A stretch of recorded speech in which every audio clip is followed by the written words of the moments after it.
Hi, Pawan. So let's get started on your reading. Okay, so manifestations. So you're going to see a picture of an edible arrangement, right? And when I was 11, that was the first time I came across Edible Arrangements, the website. And I thought it was so beautiful the way these fruits were arranged in a basket, right? And I remember wanting it, like I wanted the basket. And I asked my mom, I said, can I have this? And she looked at the price. She said, I'm sorry, but I'm not going to pay that much for a fruit basket. So I didn't say anything. And then I have 3 older brothers, right? So the second older brother, or the second oldest brother, he comes and he's just like, what is it that you want? And he's looking at it with me. He's like, oh, this is nice, very creative. But yeah, Sam, nobody's going to pay $75 for a basket of fruits. I'm sorry, but it's not happening, right? I remember zoning in on this feeling of being so happy that there was a company that exists that creates fruits in a basket and puts it together in such a lovely way. I didn't care what anybody thought, right? So there's something in regards to your manifestation technique, or the best manifestation technique for you to use is you have to zone in on that happy point. I wanted to say that sweet spot, whatever that sweet spot is for you. And you have to engulf in that feeling of already having, right? It does not matter what anybody is saying around you. It doesn't matter what, like, don't pay attention to the facts, right? There's something about just looking at it from the perspective of, okay, I understand like circumstances, but you got to tune out this idea that you cannot have it. Okay, so anywho, let me finish this story before I get into your cards. So my brother goes, yeah, nobody's buying that and it's too expensive. And he had like a little snarky remark. Like he was always like kind of snarky to me. Anyway, and and my mom was just like, well, maybe if you get your own money, and maybe if you come into like some form of money, maybe you can buy that. And so there were a lot of things. So I got the no, then I got the maybe, then I got the you have to wait. I didn't care about any of that. I just knew at that moment, I saw that fruit arrangement and I wanted it, right? So I didn't give into the energy that was around me. So I remember looking at this site and I remember observing the site and I was just so enamored. I was so in awe of the creativeness of this company. Like, oh my gosh, edible arrangements, it's amazing. So after a while, because that was during the time where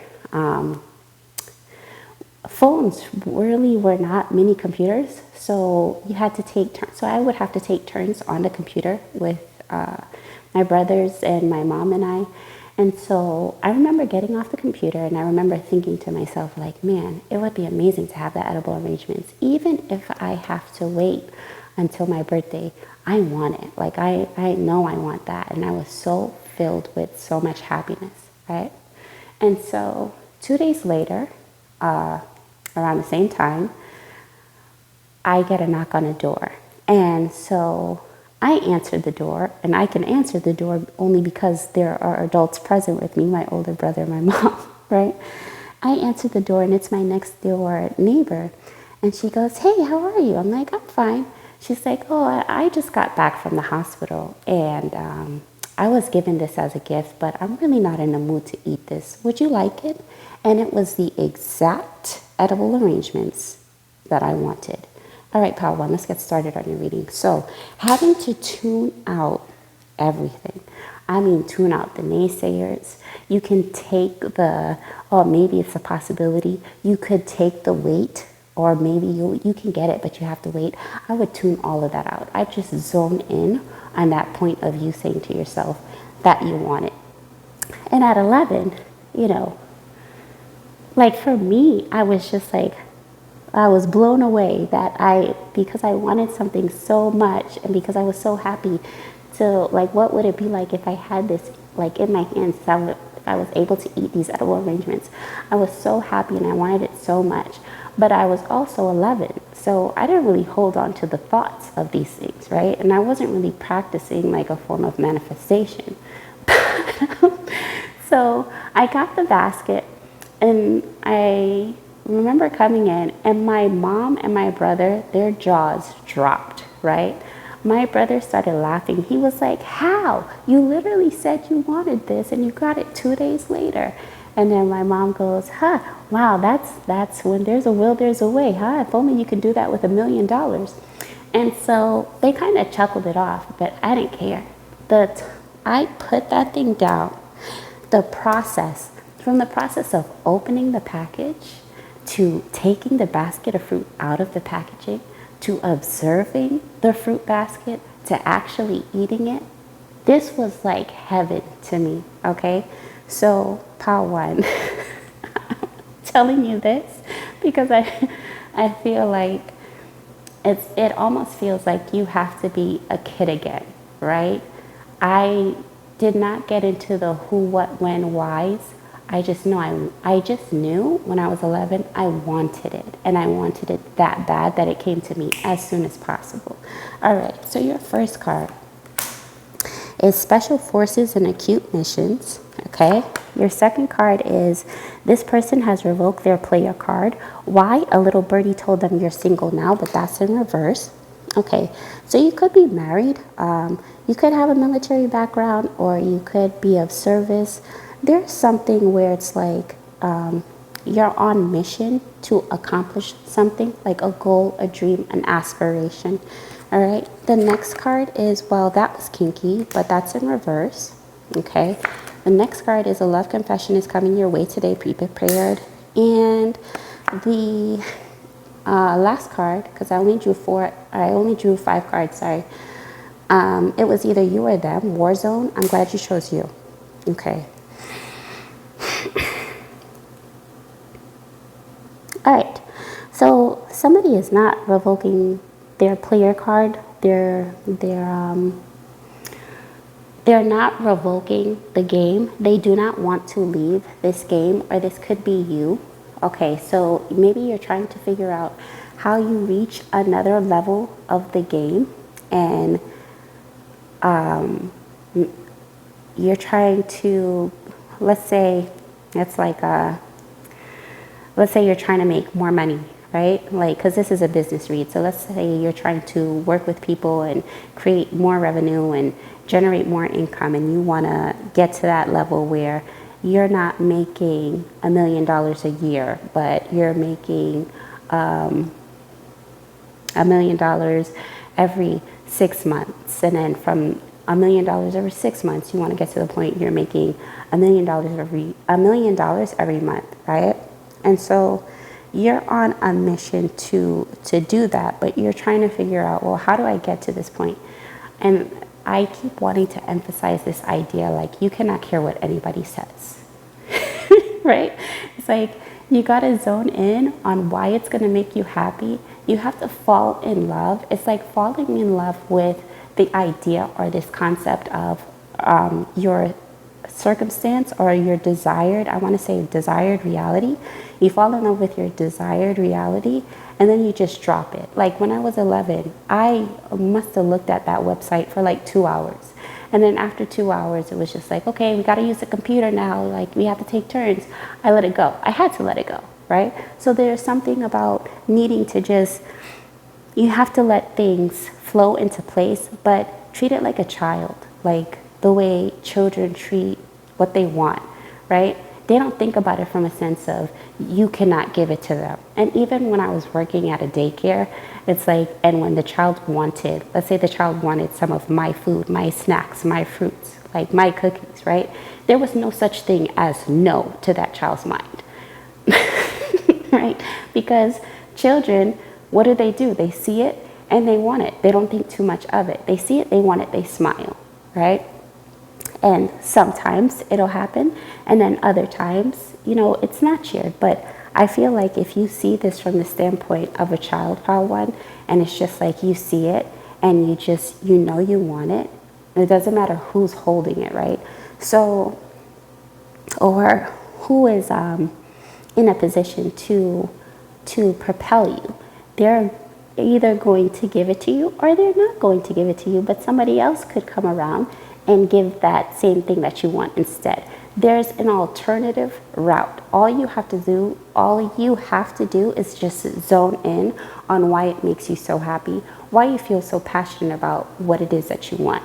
When she came to me, my neighbor came to me and she said, hey, I was in the hospital. Automatically, emotional intelligence is supposed to kick in. Hey, are you okay? What happened when you were in the hospital? I'm sorry, Pawan, but I did not care about any of that. I saw the arrangement right in front of me. I said, oh, okay, thank you, right? and I don't want to be insensitive, but I didn't care. Like, I didn't care what anybody thought, even up until the point I actually got the arrangement. I was grateful, but I was just like, man. So there are certain things that have to occur, okay, in order for you to acquire or have what it is that you want. You don't ask what has to happen, who has to do what, who has to go where. You don't ask about the details. Just live it from a standpoint of a child. You want something, you'll be happy if you get something. Kids, what do? They zone in on it until you bring them what it is that they want, or you take the hint that, okay, the child wants this, right? So childlike energy. Remember your childlike energy. Okay. So a love confession is coming your way today. Be prepared. It was either you or them, war zone. I'm glad you chose you. So, a love confession. I remember in regards, yeah,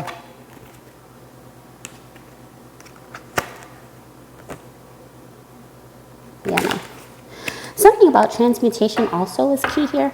So, all right, let's talk about this love confession. These cards keep flipping out. Love confession. In regards to this, a love confession. I don't really see this as... Okay, so this could be coming from your actual partner. Okay, so if this is coming from your actual partner or your spouse, this is a part of the process. So you could be trying to manifest. In order to know who did it, you have to follow the money. This is a power move? No, it's not a power move.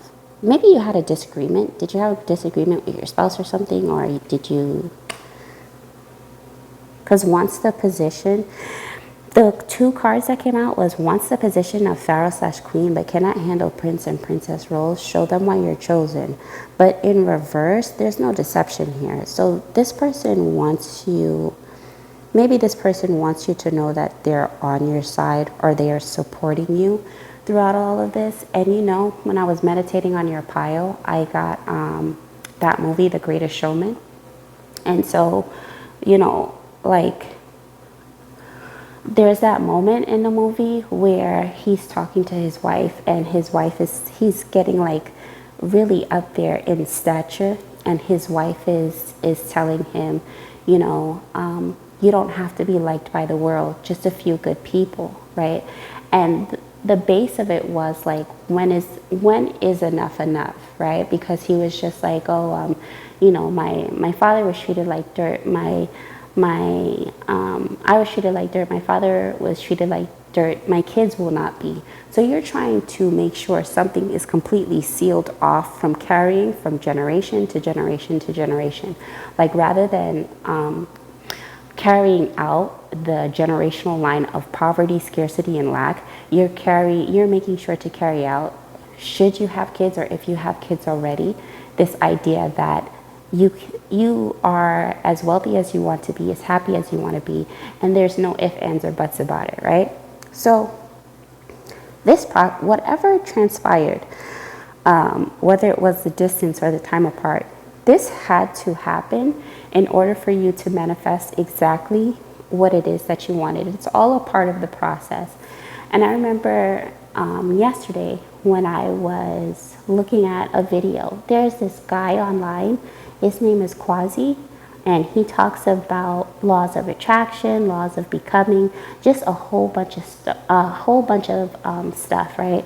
And this man is like highly intelligent, and I feel like I like how he teaches because he has I'm not gonna say a gentle approach, but he has a very calm but passionate approach about how he teaches you how to, transform your life and ultimately, shift into your desired realities. And he always has the book or the scientific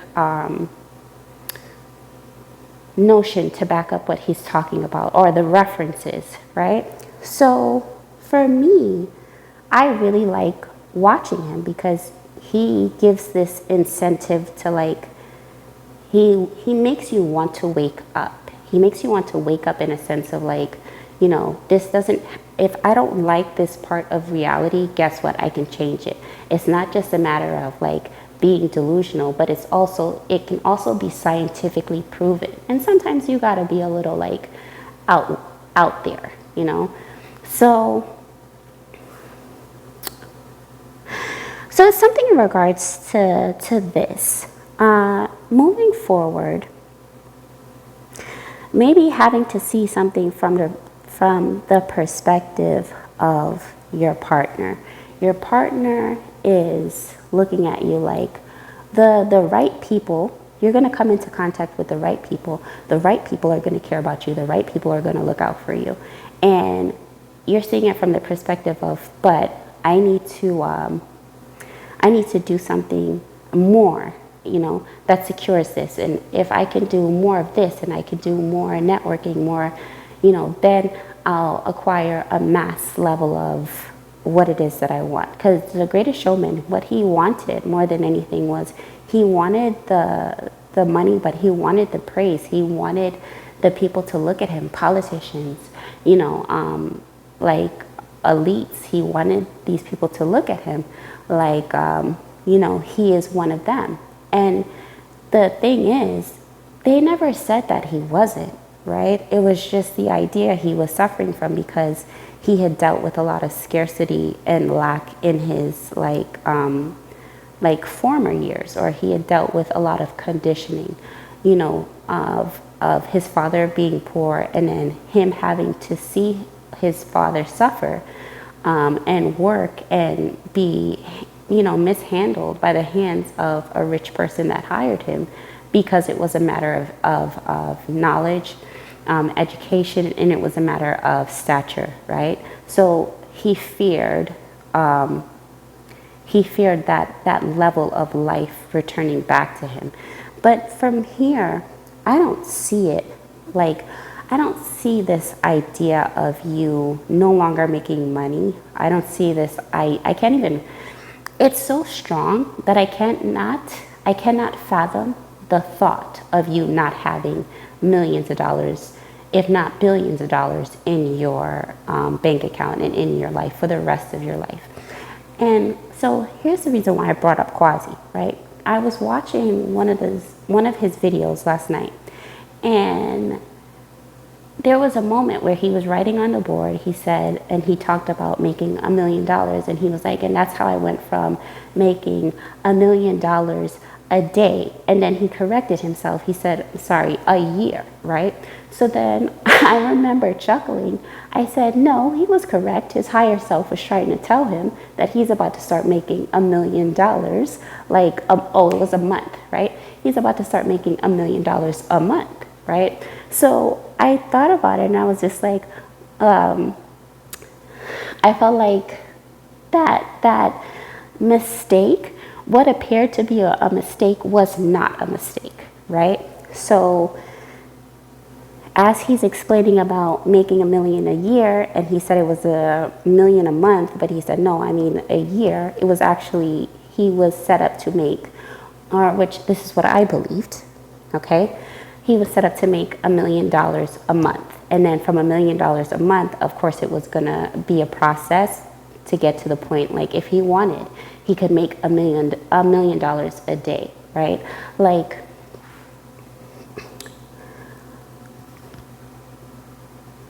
but it's like when things start to pick up and there feels like a lot more politics involved, sometimes we forget like that it's okay to be a kid. You know, it's okay to be a kid and desire these things and point and want and smile. It's okay to do that, right? And it's like not, I think for whoever PULE 1 is for, it's like not forgetting that, right? And I think what's also happening is this PULE 1, like you as a person, your inner child is healing too, because you're rewriting this script, right? The higher you get in stature and money, wealth, success, fame, whatever it is you want, the more you are rewriting the script for your inner child, or that child that was once there, to the point that child is going to shift into knowing and believing they were never really poor, right? They were never really suffering. So it's a jump. Okay.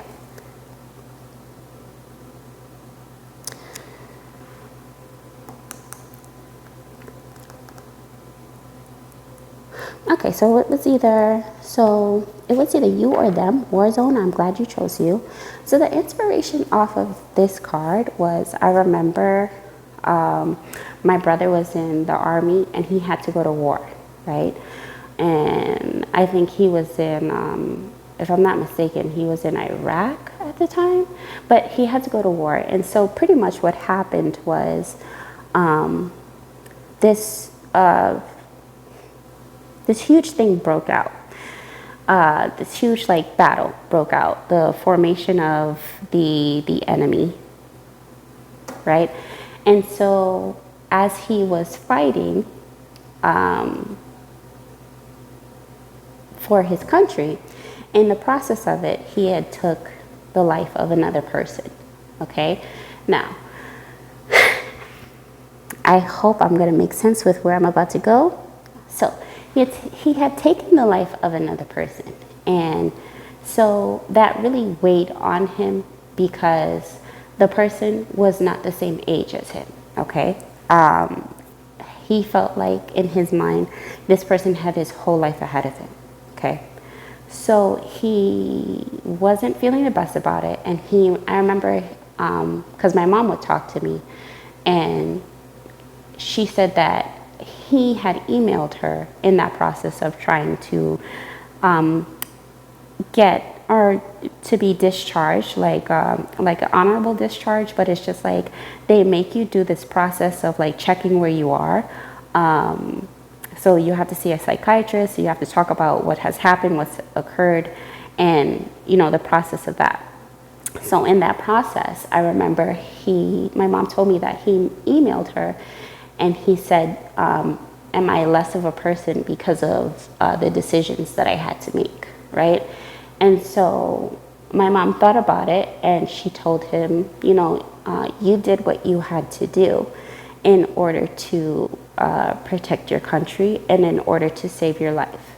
Okay, so he comes back, and I remember I must have been like, I was definitely a teenager. I don't want to say I was 15. I want to say I was about 12 or 13. And I remember he came back and he was on the computer, and I said, did you kill somebody? And he looked at me and he said, yes. I said, oh. And then I remember that moment, like we stared at each other, and I was just there. I didn't know what else to say, right? But I was just like, man. And I remember I thought about that like in my 20s, and I said, man, I wish I could have like handled that or said that differently so it didn't come off like so insensitive. But anywho, so I remember when I was about 35, 36, he came to stay with me and my family. And this is at the time I was living in Brooklyn. And I remember he said something along the lines of what he did or what he had to do. And he said, well, what do you think about a person that has to a person that has to take someone's life in order to save their own? And so I said, well, I'm like as sensitive as I could be, right? Because I knew that this was my moment that I wanted, that I asked for in my 20s. So I said, well, I believe that there are certain roles that we play in life, and there are certain levels of karmic debt, right? And so I said, okay, you were put in a position, let's say in this time lapse or this lifetime, to take somebody's life. I said, but in a previous lifetime, what if it happened in such a way where each timeline that you were in, or each lifetime or time lapse that you were in, this person just kept taking your life, and then the karmic debt was one day, or in one time frame, in one time lapse, you will stand up and say, you know what, I'm going to choose me in my life over my life being taken. And so I remember I put it in perspective that gave him a sense of perspective, and it also like relieved this weight. Like it shifted the dynamic of perhaps how he perceived that I saw him, because I didn't just see him as a stone cold killer, right? I saw him as somebody who he was put in a position in this lifetime to weigh the balance of who really matters. Is it his life that matters, or is it the person who's attacking him? Is it their life that matters more, right?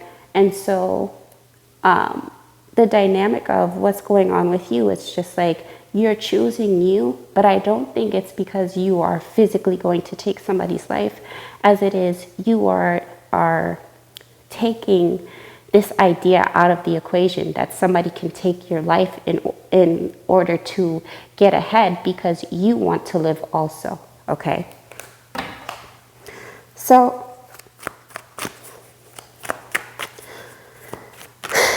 what is it that you want to know? Because I feel like I feel like you know more than me, so I'm not certain on. Okay, so in regards to this, the card that came out for the war zone is love for the greater good requires the loss of many great loves. Yeah. I have to see it from and I'm seeing it from the perspective of my brother, because it's just like in his mind, like there was a point where he said he just wanted, like, even though he was in the middle of the war and he was like, he had to go into combat and he had to fight and he had to defend his country and he had to fight for his life. Like there was a moment where he thought to himself, I just want to go home, right? And it's just like that vulnerable moment, that moment of honesty. Like I want to be able to come out of this. I want to be able to see my family. I want to be able to see what happens in life if I just make the decision to choose myself.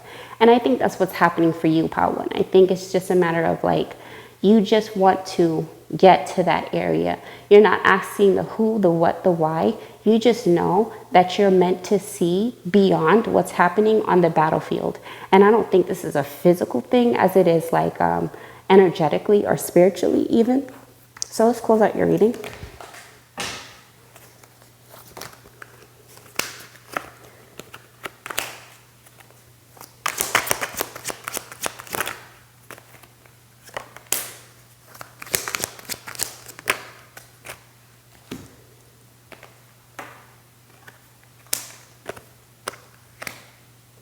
Okay, rally and support no matter the skin color. That's in reverse. Also, whoever you are, you have a very strong mind, because it's not easy to I don't want to say penetrate, because it's just like geez, I can think of a softer word, but it's not easy to get past your borders or past your boundary line. So But I think what hits home for you is like your soft spots, right? Your family, your partner, the people that look up to you, your team. Like these are soft spots of vulnerability for you. Okay. And so I think this person, whoever this person is that maybe wants to try to create some sort of idea or this concept of war within you or around you, I think they know that. And I think you're going to, it's like rally and support, right? Rally and support for all the right reasons. Manifest what you desire for all the right reasons. Because when I think about it, right, I just wanted the edible arrangements. But in my mind, I'm just like, okay, so the universe now has to shift everything in perspective in order for me to get what I want. Okay? And so when you think about the technical aspects of it, I had to see the website. I had to decree and declare that this is what I wanted. I had to shun out everybody's idea, right, of what they think I should have or what they think I should be or do or how long they believe I should wait. Then my next door neighbor had to get hospitalized. Somebody had to take the time into consideration to realize or to know that she was hospitalized and feel a form of sympathy for her. Then they had to actually take the time to go on that website or go in the store, order that arrangement. Then they had to bring it all the way to the hospital. Then she had to take the gift and she had to say to herself, I don't really want this, but who can I give it to? And instantly, the first thought was me, okay? So many things and so many worlds and alternate universes have to coexist to bring in your manifestation. When you get what it is that you are seeking, this is not about a matter of feeling bad for having what you want, feeling bad for knowing what you deserve. No, this is what you wanted. This is what you desired, okay? When it's coming from a space of, this is going to make me happy. And if I'm happy, I can spread and bring more happiness to the world. Sometimes you have to stay in the state of a child. You cannot, no matter what, who, where, why. You're smiling, makes you happy. You know if you're happy, you can make other people happy, moving forward from that space. I believe whatever it is you're searching for or whatever it is you want to achieve, you're going to get it, okay? But just never stop yourself from expressing that level of pureness, happiness, and innocence of that of a child. Okay, Paula, that's your reading. Okay, hi, Paula. Let's get started on your reading. So, Paula, your manifestation technique. You are manifesting from the space of wanting to get what it is that you desire, but it's like, what are you thinking in the process? And the reason why I chose the image that I did was I remember I used to be really big when I lived in Brooklyn, New York. I used to be really big on moving. I used to be really big on housing lotteries, right? And it's just like, I remember just having a point in time where I did not want to live in the hood anymore. I did not want to live on East Flatbush. It was like I was a part of a community that just felt like it was like a dead end, right?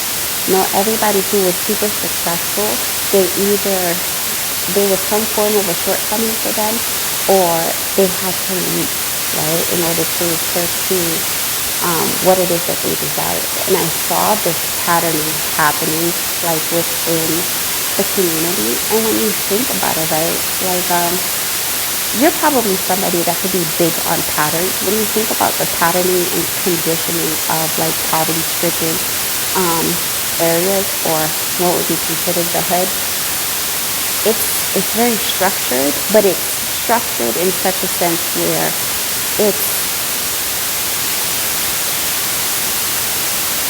it's comfortable until it's not, right? Like, I didn't mind being raised there. I didn't mind living there until I couldn't stand it anymore. Like, I couldn't stand this idea of you're either supposed to be one, two, or three. You hold one job here. You either work in the hospital. You're either the nurse, or you're the teacher, or you're the person who's working for everybody else, or you're the business owner. But it's like the patterning in which the setup or the system works in poverty stricken areas. Once you can go beyond that, or you see past that, like, just to literally live in it, it feels unbearable. And so for me, it got very unbearable. Um, to the point I just wanted to leave, right? I didn't care how I did it. I just wanted to get out of the hood. And so there was a moment where I said, you know what?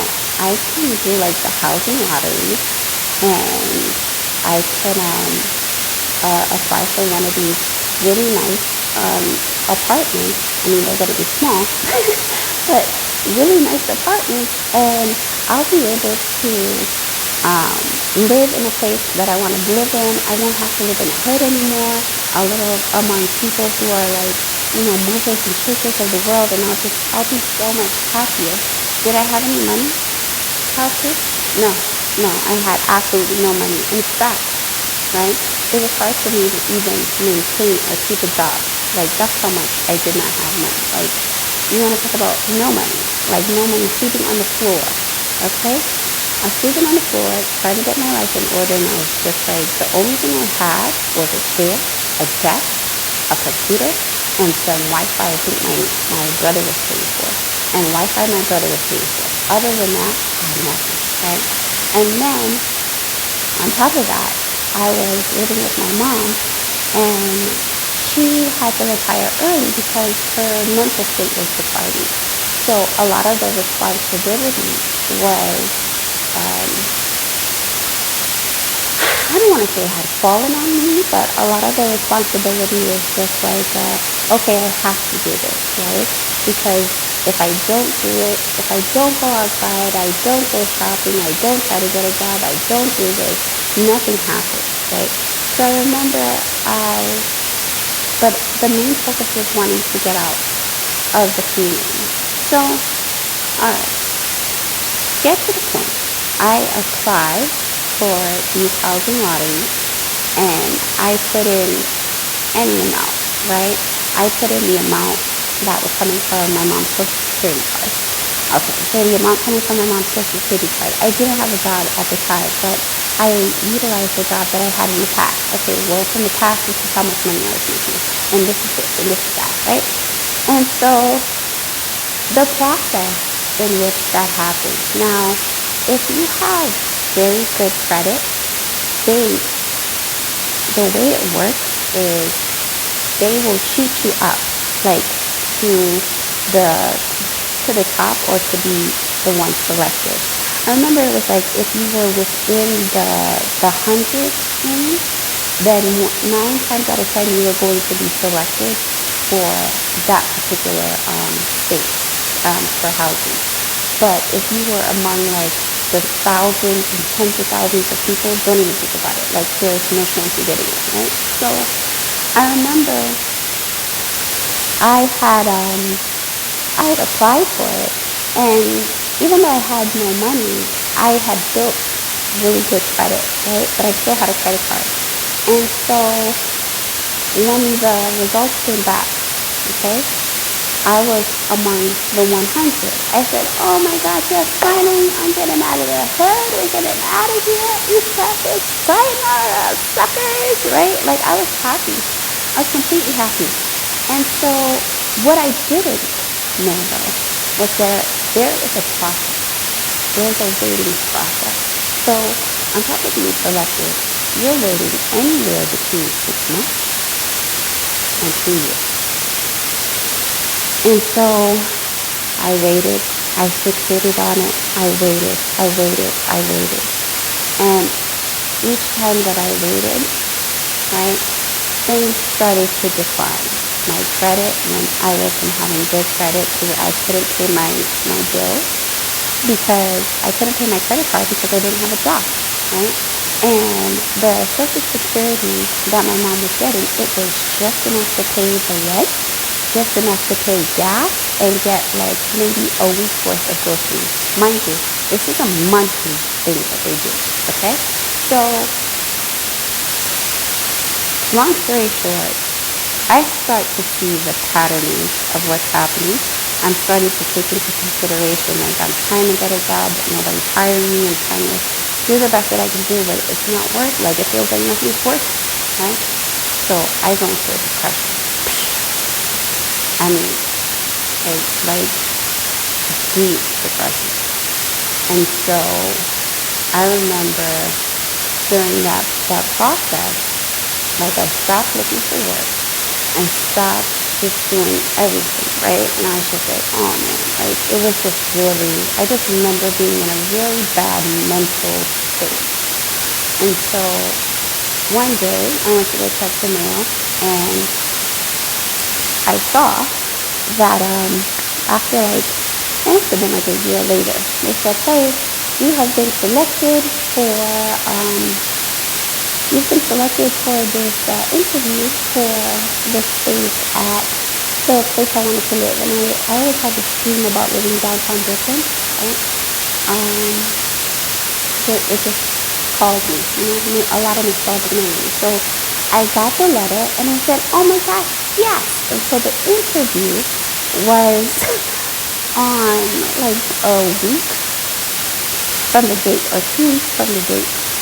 And they said, oh, call this number if you need to reschedule, if you need to do everything. I said, oh, great, this is gonna work, right? So I'm thinking about everything. I'm like, I have to get this, I have to get that, I have to get the other. Now on the paper it said, must have proof of income, right? I put down for the previous year how much I made. I wasn't making that anymore at Charleston. Okay, so I had 2 weeks to prove that the same money I had coming in was the same money that's still coming in, and it's not, right? So I thought, oh, I'm just gonna take this. Nope, you gotta prove every single detail. They want pay stubs, they want, and not just like any old pay stub. They want recent pay stubs. They want your bank information. They want your routing number, your account number. They want to see how much is coming in. They do a thorough check, right, to make sure you can sustain how, like, the space that they are giving you, right?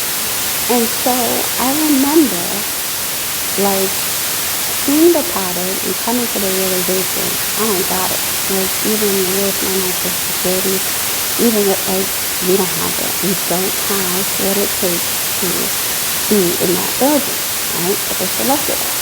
So I remember I was like, I was feeling so down and out. So you know what? I'm just going to tell my mom. And I told my mom, I was like, well, we got selected. We won the housing lottery and, we can get a 1-bedroom apartment now. Even though I lived in the hood, right? I lived in a very spacious, because the building was built in the 1920s. So I lived in a very spacious 2-bedroom. Like it was a 2-bedroom apartment, but the living room was really huge, right? And so, and we had like a very long hallway that led to the kitchen and the living room and the bathroom and the 2 bedrooms, right? Kitchen and working. And so I said, yeah, we got a 1-bedroom apartment and, we got the housing lottery and stuff like that. And I will never forget, it's one of the last moments of my mom's, like, even despite the fact that she had dementia, like her, like, declining mental state, one of the most conscious conversations I had with her, I remember she looked at me, she got so annoyed, and she said, Samantha, I'm going to need you to think bigger. And I said, what? This is big. Because in my mind, I'm like, we got a chance to get out of the hood. This is big for me. So I was just like, but we can do this. It's a 1-bedroom and we can move and get, I remember she put her head down, she sighed, and she rolled her eyes, And she was just like, Samantha, I'm going to tell you again, you need to think bigger. Stop. Right? So, but I didn't get it. Like, I had, like, this moment. And I think she did that. I know why she did that, because she was having that moment of honesty with me. Like, you're not thinking big enough. You're thinking, okay, you just want to get out of the hood. Then what? Right? So what happens after you get out of the hood? What do you want to do? Right? So that was really an opening, like an eye-opening situation for me, because it was just like, what are the odds that I win? I don't have it. And then I go to my mom and I tell her we can do it, and she tells me to think bigger, right? And it hit kind of different.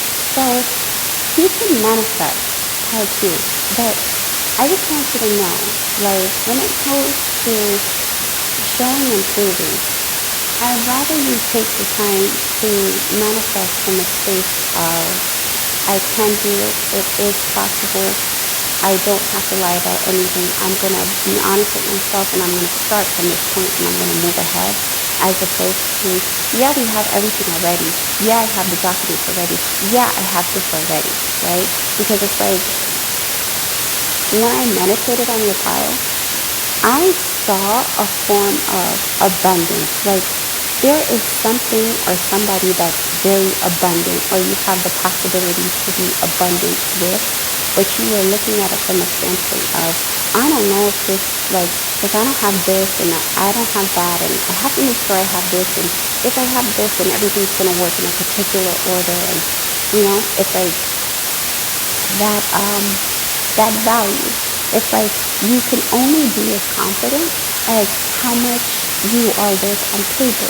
And that's not true, right? So it's just like over time, you're going to build the confidence, and you walk into a room, or you walk into a state of being like you have more than anything it takes to be exactly who you want to be. But I don't want you manifesting from finally getting what you want, and then you finally get what you want, and it's just like you still feel like you're lacking, right? Because that's like from experience, that's a very dangerous space to be in, because if you're manifesting from a space of lack, even if I got that place, even if I was able to bypass it from a space or pull some pay stubs, I'd still have to show and prove, right? And it would still be a space of, I finally get the space. Would I appreciate it?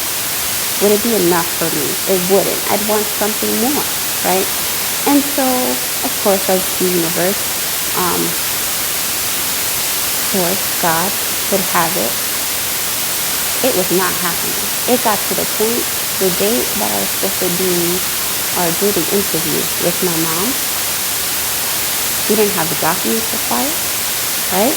Which is a given, because I don't have representational proof that I have these figures anymore.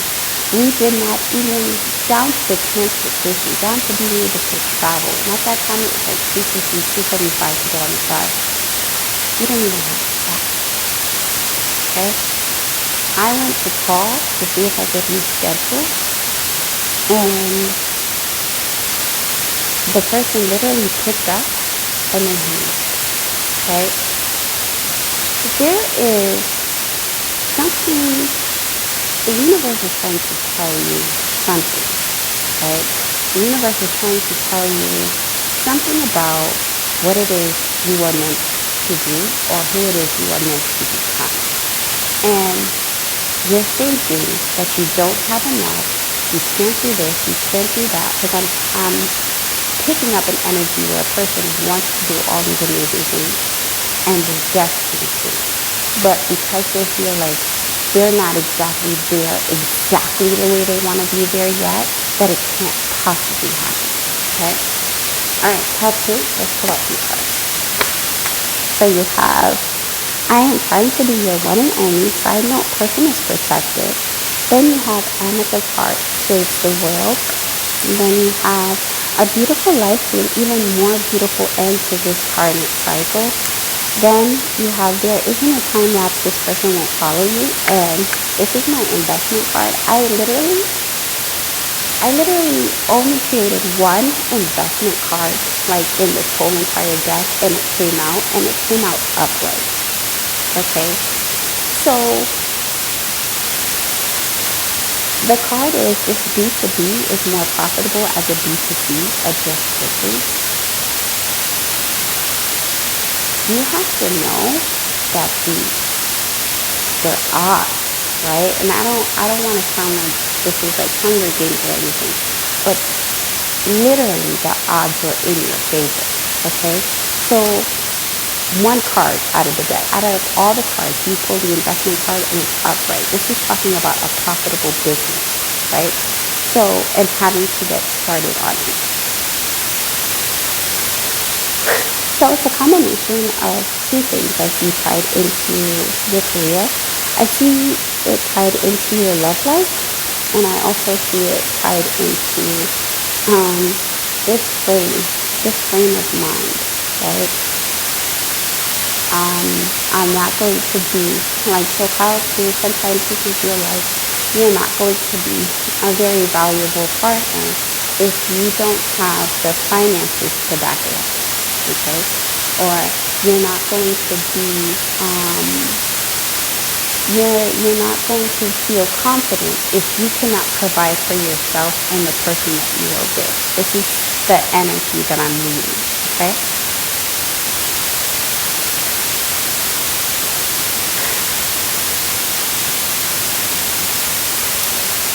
Trying to be your one and only. Side note, person is protective. I think this is, I want to see, like, I feel like this is you, and this is my decision maker card, and it's upright. So how to you could help a mass of people, or this is a, like, or you're meant.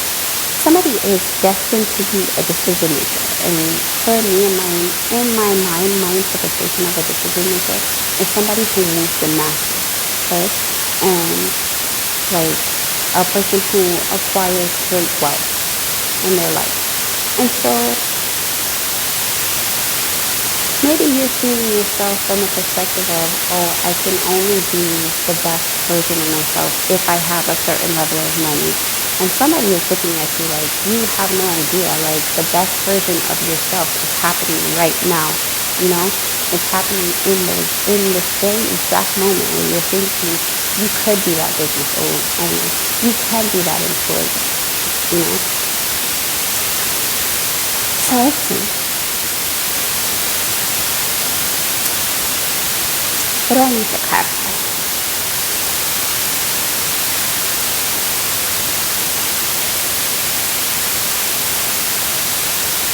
I also feel like you have people that they really do care about you and they really are looking out for you. It's just sometimes they wish you could see what they see in you. Like they don't just see you as the person who just has this job, and they see you as so much more than how you view yourself. And I think that's going to allow you to build the level of confidence that's always residing within you, right? It's just that you have to take the time to bring it up and bring it to the surface, bring it out of you, right? So what is it you want to know specifically? Excuse me. Be upset all you want. I'm not quitting on us. I'll fight anyone for you. Okay. I'm going to separate these cards because I feel like the love is getting intertwined with the business aspect. So yeah, I think you feel very passionate about somebody and somebody feels very passionate about you. Somebody is not somebody is not going to allow you to entertain this idea of you're just going to be the person who does this, right? Right? Somebody is bringing a light to you to let you know that you're so much more. You're so much more than who you think you are, but in such a positive way. Like the many worlds that you impact on a day-to-day basis. Like You have no idea. Like to you, it's just like, oh, it's just my 9 to 5, or it's just my regular shift. But to somebody else, it's just like, no, like you gotta know you're so amazing because of what you do. Okay, so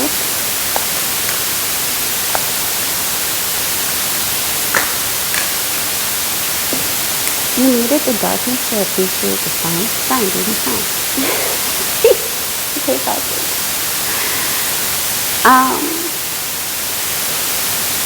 Something has been a long time coming. Something is love connection, space where you want to be like financially well off, and you're going to be, you're clearly destined to be. It's been a long time coming, and I think you are trying to be protective of the person that you want to be with, but you're also trying to be protective of yourself. Maybe you feel like if you are protecting someone or you come to help somebody or be with somebody, you feel like it's a vulnerable space for you because of what has transpired or what you've been through, right? But I want to say, like, where before maybe you were not dealing with mutual energy, maybe the person wasn't looking out for you and it was just like take, gimme. You're like somebody is seeing you like, no, I'm gonna invest in you more than you're gonna think I'm gonna be investing in you. You know, like somebody knows. It's like knowing a really good person and you're just like you want to make this person see like, no, you're not just this. You're so much more than this, right? Hence why my mom would say think bigger. Like, yeah, you want to get out of the hood, but what if you're meant to do so much more than just get out of the hood? What if you're meant to do so much more than just live in a nice place and be around nice people? What if you're meant for so much bigger than that, right? And at that time, I couldn't fathom that concept because I just wanted to get out. So, powerful. Fathom the concept that you are destined for success. You're going to be very supportive and love along the way, even if you start out with a penny, which I don't think you're starting out with a penny, but even if you start out with what you feel is like unsuitable, I'm just glad you're starting. I'm just glad the wheels are turning and you are transitioning from this idea of I have to always remain somebody's employee to, you know what, it's okay if one day I want to transition, or if this day I'm going to start transitioning from being somebody's employee to being somebody's employer. That is okay, actually. That's more than okay. Because now you're on the wavelength your higher self or your higher levels of consciousness need you to be. Okay? Like your value. And I can also say it like your value is not determined by your living situation. Because I would have thought, man, if I can get out of the hood and if I could just live in a nice area around great people, it would give me incentive. But it's just like, could you imagine? Like, thank God that did not work out, right?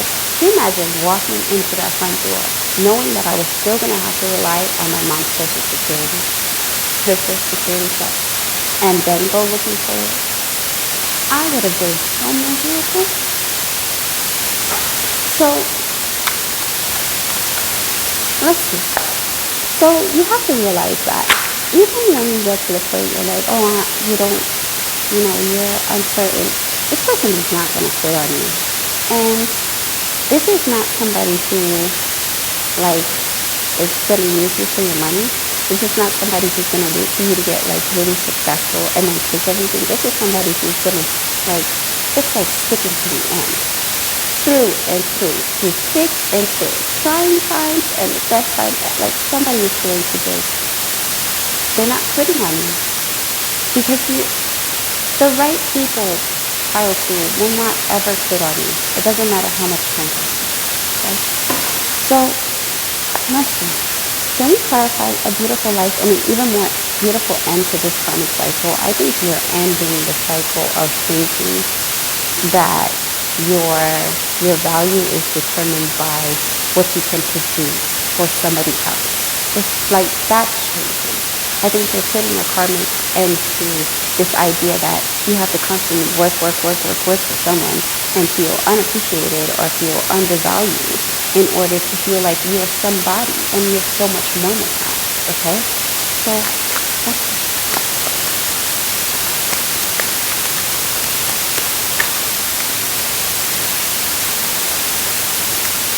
now often, I don't know if you practice Hinduism probably, but the card that came out was meditate on the Hindu goddess of wealth today. So Lakshmi, karmic cycle. Maybe even there's a part of you that believes that the goddess of wealth is outside of you, right? It doesn't matter if you are masculine, feminine, no gender exclusions here, but everything that you seek is always within you first, and then it's going to show itself externally. Okay, so you have to.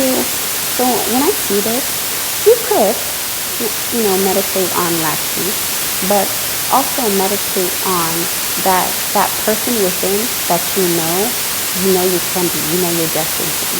Meditate on that the wealthy aspect of that person, because I feel like that person is leading you to the person you're destined to be is leading you to them, right?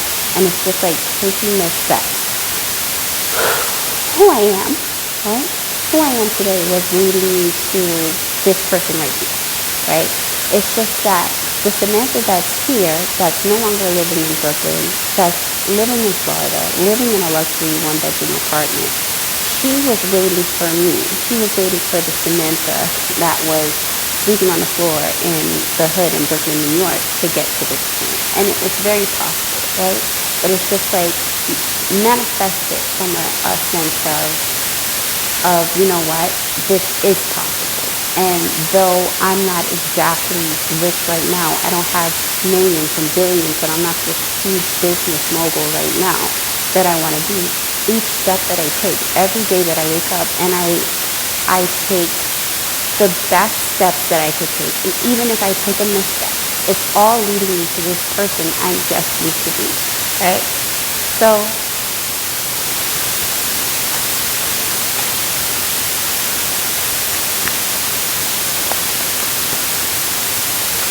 and then you put an end, I think, in you meditating on this, the the the wealth residing within you, you put an end to this idea, or you put an end to this scarcity mindset, lack, or poverty mindset for good, right?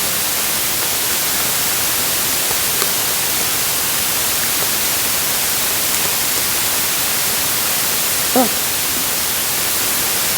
every time you walk into a room, all they see is divine light.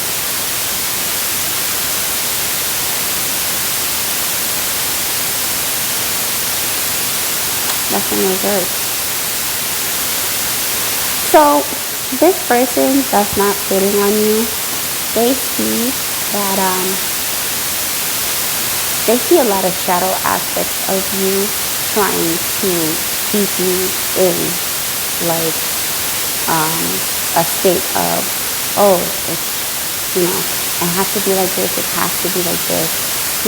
They see, so a person, whoever this person is, that's like, they're not fitting on you. They can see that you're battling some really shadow, like dark, like parts of yourself, some shadow aspects of yourself. And it's like, in the midst of that, they understand, like they're looking at you from a standpoint of, I understand this is what you want, I understand this is what you want to manifest, I understand you'll feel better if you're making $1 million right now, or if you had billions of dollars in the bank right now. But I need you to know, like anything is possible. I think whoever this person is that you're connected to, they want you to know that, and they've been trying to help you in the midst of like whatever it is that they're going through and whatever it is that you're facing, right? Because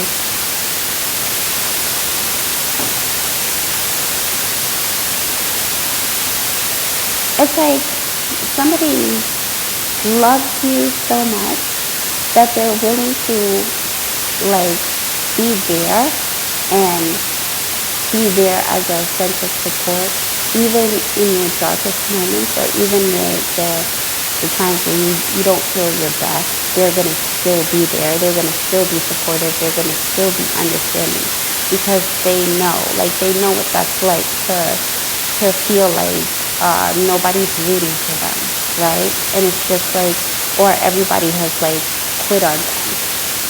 So this level of support, you have to know is it's not given unless you feel like you at some point in time subconsciously that you deserve it. So, and if subconsciously you feel that you deserve to be not quitted on, I would zone in on that energy in regards to what it is you want to manifest, and I'd utilize it to tell you or give you the incentive to take the next step forward, because whatever this is, it leads to something grand. It's huge, right? But I know you can't see that power through. I trust me, I get it.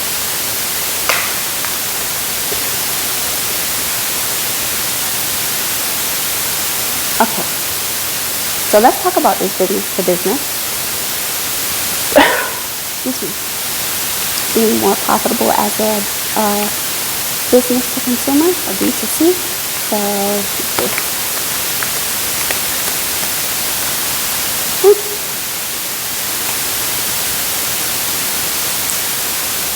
His love and union have inspired the heavens and the spiritual mountains.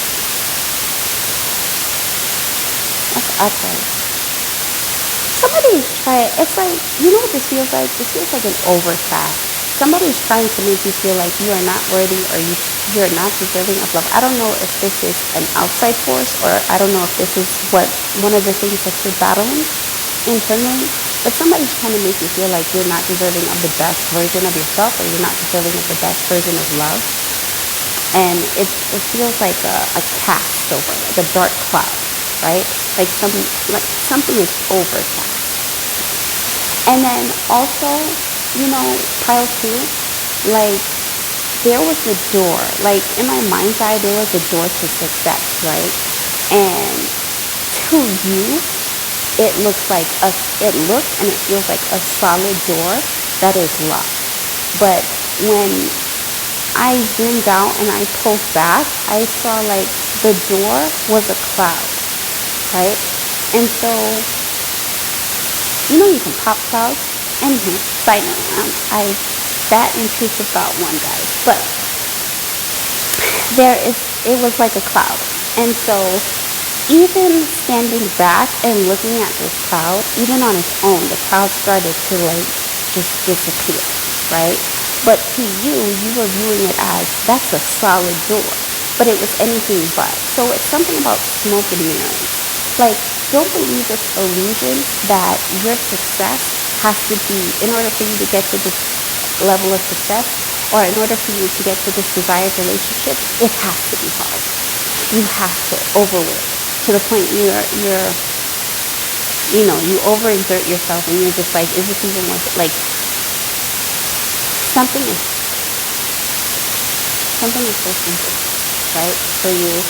And the reason why it's so simple for you is because you have that innate ability to be as successful as you want to be.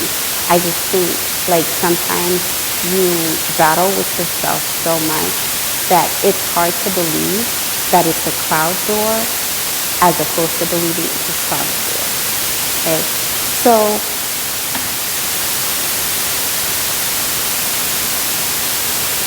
and I'm thinking about that song, Ordinary. Something, it talks about a love out of the ordinary. What's going on here? Because I'm trying to move forward. It's this B to this B to B instead of this B to C. Okay. So, alright. Okay, so now this explains why there feels like such a shadowy overcast in regards to relationships. So the card that came out was quality over quantity, third parties and misinformation, relationship setups and traps. So, alright. This person that's on your mind that you care about deeply, and this person deeply cares about you, and they don't want to quit on you, and they'll fight anyone for you, right? There is a part of your mind that thinks, is this person trying to set me up? Are they trying to trap me? Or because you have been through so much, you don't want to be set up and you don't want to be trapped again. My divine counterpart, this union has inspired the heavens and moved spiritual mountains. My divine counterpart card came up upright, which means whoever this person is that you're inquiring about, this person that you love, and this person that's not fitting in you. This is a divine union, okay? This is one of the highest vibrational relationships a person will ever come across in their life. And sometimes a lot of people don't, because they don't feel like they're deserving of that kind of love. This is out here. Investment part upright out here. Everything you want in this life is out here. All you have to do how to in order to manifest the life that you desire is think bigger. I know you can see it, but think bigger and think from a space of you deserve to have this. You deserve to have this home. You deserve to have this partner. You deserve to have this amount of money. You deserve to go to sleep, take a cat nap, and wake up with hundreds of thousands of dollars in your bank account. You deserve that kind of life, and sure, you do. You do, right? I think the hardest thing to do is just allow yourself to flow, right? It's so hard to just flow and think that you can be so much more than what's being physically presented to you, right? The facts of your circumstance, which is what I was talking about in PULE 1. But let's see. There isn't a time lapse this person won't follow you. You got the goddess of wealth spiritually, physically, energetically following you to ensure you that you're not in lack, right? Like, this even feels like a reincarnated Lakshmi. Like, just right in your lap. It's just like, all right, come on. You can do this. You can be this person. You can be this X, Y, and Z. Abundance is following you. The odds are following you. The scales are tipping over to make sure you get the life that you want and deserve. All you have to do is believe in yourself and start that business. Okay? Okay? I'm not saying that you have to, but this is what you want. And I'm telling you what you want wants you to in all aspects, not just business, but love also. So let's close out your reading because I got one more card with you. Smoke on it. You decide this person's facial karma. That's in reverse. Alright. See my cards? It's like your hands, your karma is placed in the hands of the goddess of wealth. And the goddess of wealth is saying, you know what? I want Child 2 to have a very peaceful, prosperous, successful, happy, joyous life. Money is no longer an issue anymore. Here you go, Child 2. And it's like Lakshmi coming down, handing this to you. Like, here you go, Child 2. Here you go. Like, I've seen your work. I know what it is that you do, who you are, who you're meant to be. I'm with you every step of the way. And then it's like having Lakshmi sitting right in your face and being on some, yeah, Lakshmi, but I don't know, I still got to do this, I still got to work that, and I don't have this, and how am I going to do this? The goddess of wealth herself is standing before you and telling you, I'm giving this to you. I want you to have this. You have earned it. Don't look for excuse to look a gift horse in the mouth, Kelsey. Okay? So, sometimes I cannot make it up. So the card that came out was sometimes you gotta throw caution to the wind and just face your fear. You're about to be set up with another decision maker. This person, they've done it all, been around the world, okay? They have done it all.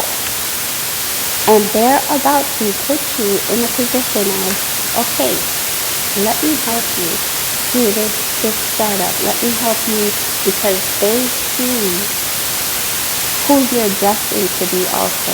Focus. I'm not telling you they see your potential. No, this person sees who you're destined to be also. And they want to work with you. Please do not fold up. Do not fold. Focus. Do not say, oh, I can't do this because I'm still working here and on my hours. And this mogul has come to you because they're well aware of who you're meant to be. And they're like, you know what, I'm going to go out on a limb and I'm going to invest in you. I'm going to give you all of the funds that you need. I'm going to give you everything that I can possibly help you with from a business standpoint. And I'm going to make sure, I want to make sure you're successful. Because you know what? When you're successful, it's good for me because it shows you that I'm doing what I'm supposed to do in order to get the job done. It's like a collective family. It feels like a family. It feels like a group of people. It's like helping their other family members. I don't think this is an actual family member though. I think you're a family to this group, like you're a family member to this group that you are destined to be a part of. But just please don't whatever this is, do not deny this offer, okay? And so let's see. Face your fears. And if you think this is too good to be true, like this business partner wanting to come to you, hey, I want to work with you, or I think, if we could do like, it could be like a coaching, something could be like a coaching session. Like, I want to work with you, I want to do this, work with you one-on-one, see where you're at and how I can help you and do something. This is a setup, it's not a setup. It's not a setup. And I feel like this energy is only coming is because you've been through a lot, like relationship-wise, business-wise. You've had the short end of the stick for a good amount of time. Now it's time for you to be on the opposite end. Okay? So, how sweet after reading. Okay, part 3, let's get started on your reading. Last but not least, huh? So 8:18 on the clock. So, manifestation. Okay, this is in regards to a business, right? I know that, and I put my, in each time frame, I put my age in which this is happening. So, pile 3, I know it was a picture of like different planets, and it was lips, and it was just like, it had a wording. It had specific letters, right? And that was the start of a new company. That was the start of a company that I am creating because I know it's going to be successful.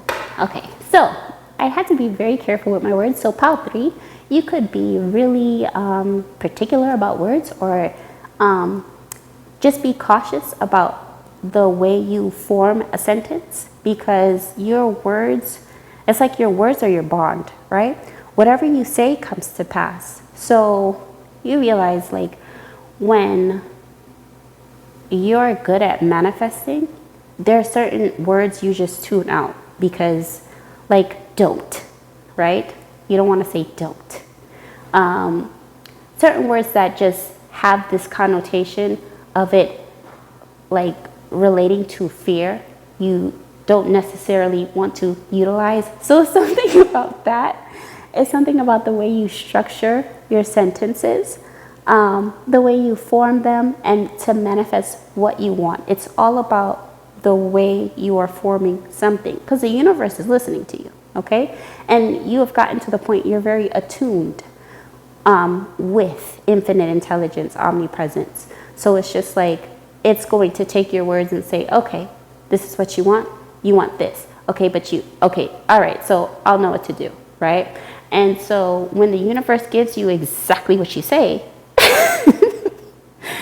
it's kind of like, this is why you want to be careful, right? Or you want to be cautious.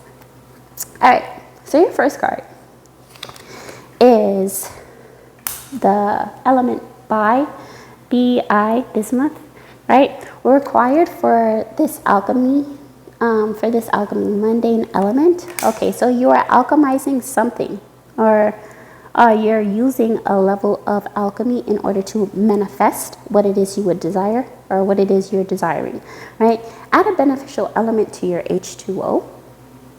Okay. Then you have completely changed this person's life for the better, and they want to thank you in person.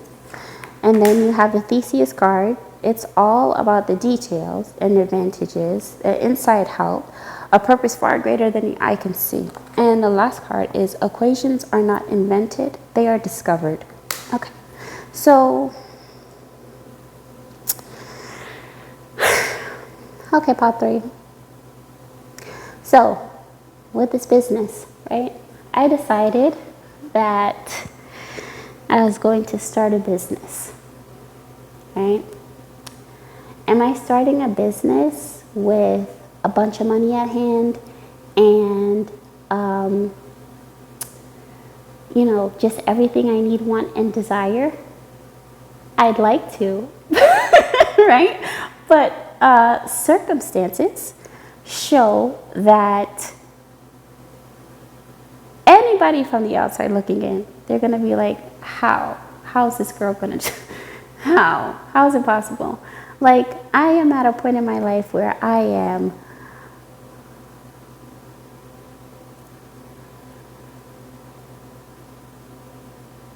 confidently lost, okay? So, confidently lost in a space where it's just like, you don't have to find me, I know exactly where I want to go. But there are some things to where it's kind of like walking out on faith, right? So the terminology, walk by faith and not by sight. And so I want to tell you something, pile 3, 37, right? I don't know if you're going to watch all of the piles, but 37 was interesting because for the first time, I am coming to the understanding of what it means to be uncomfortably comfortable with the unknown. I have no idea what's going to happen. I don't. Like, I created cards. I like to do inspirational reads and helping other people with their business. But in a personal state, I don't know every depth and detail of what's going to happen. I know the end result that I want, but I don't know the in-betweens, right? So that's what I mean when I say confidently lost. And so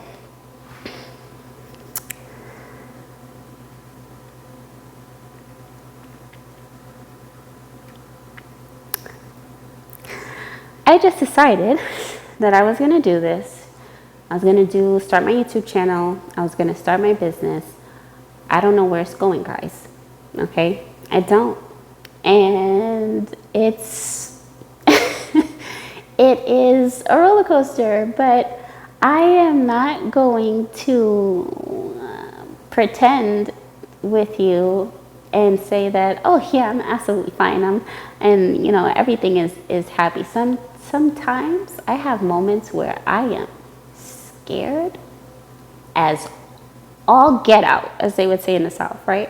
But I am terrified, right? Because for the first time ever, there's literally no safety net.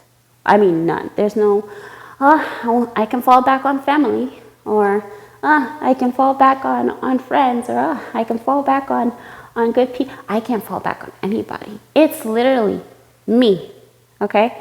And so it's me, and I'm walking out on faith, and not by sight, but it's that moment. So pile 3, I feel like you are taking off. You're about to start a business. You're about to launch, and you're launching from a sense of you don't know what's going to happen, but you know you're right now. You have got to make it happen, right? There's no like going back. Like I remember I was talking to someone the other day, right? And let's say for instance, I'll give an example before I get into your cards in the details, right? And the other day, I'm going to say it's like a couple months back, I was talking to somebody the other day, and I had moved to Florida, and I moved to Florida in my oldest brother's house that he had with his wife. Now, I got a job, okay? Got a job, and I started working at that job, and I was happy, but I was not fulfilled, right? So it's like a temporary fix, right? And I realized the reason I got that job was because like I just didn't want to sit in the house, my brother's house, and twiddling my thumbs all day. And you know, I like circulating money, like right? So there was a moment where I got into this state of, okay, go to work, and come back, and I'll pay for my room and board, and then I'll go back to work. I'll do everything I gotta do. And let me get a phone now. I'll go to work, pay for room and board, pay for my phone bill. I'll do everything I have to do, go to work. But it started to agitate me, right? And so, and the reason it started to agitate me was because I knew I was supposed to be doing something more. I knew I was supposed to be doing something bigger, right? But I also understood that there were certain things that had to play out for me first in order to get to this point. Anywho, I'm there, and I was sent from my other brother, because I have 3 older brothers. So my youngest brother of my 3, he sent me to my oldest brother because I had just like, I had reached a low. It wasn't even just about living in Brooklyn anymore. I just did not want to, I just didn't feel fulfilled in New York. I felt like I was not supposed to be in New York anymore, right? And so a part of that process was shifting, and I wasn't happy, and I had affected my finances, or the form of my finances, in such a way where it was to my youngest of my 3 brothers, detriment, right? And it was not the best space to be in. And so, because I wasn't happy, and also because I felt like I was trying to do everything that I was trying to do in the wrong place, right? And so at that time, I was just surrounded by like an energy that I was like raised in, like a community that I was raised in, I grew up in, but it was just like, I gotta get out of here, right? And so I reached a low, and my brother was just like, oh, I think you should go and live with our oldest brother because I need time. And I completely understood. He was pissed with me. Like, what are you doing, right? You're supposed to be managing this, like taking care of the finances, and you're not even doing that. So he sent me to live with my oldest brother. And so my oldest brother was just like, oh, in 2 months, you got to get life situated. You got to get your life in order. You got to just, And so I was just like, I'm not going back, right? Like, I remember I told my oldest brother, I said, I'm not going back. And he was just like, but you only got 2 months here. He was like, I can't like hold you for more than 2 months because,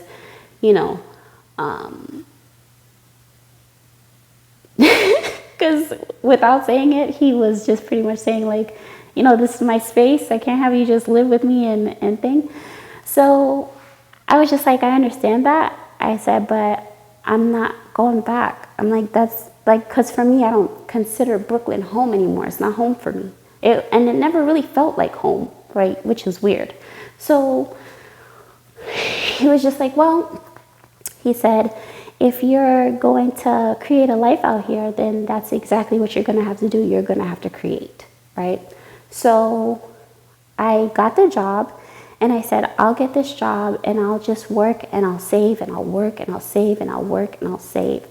And so got to the point I was working. I was bringing in it's okay, you know.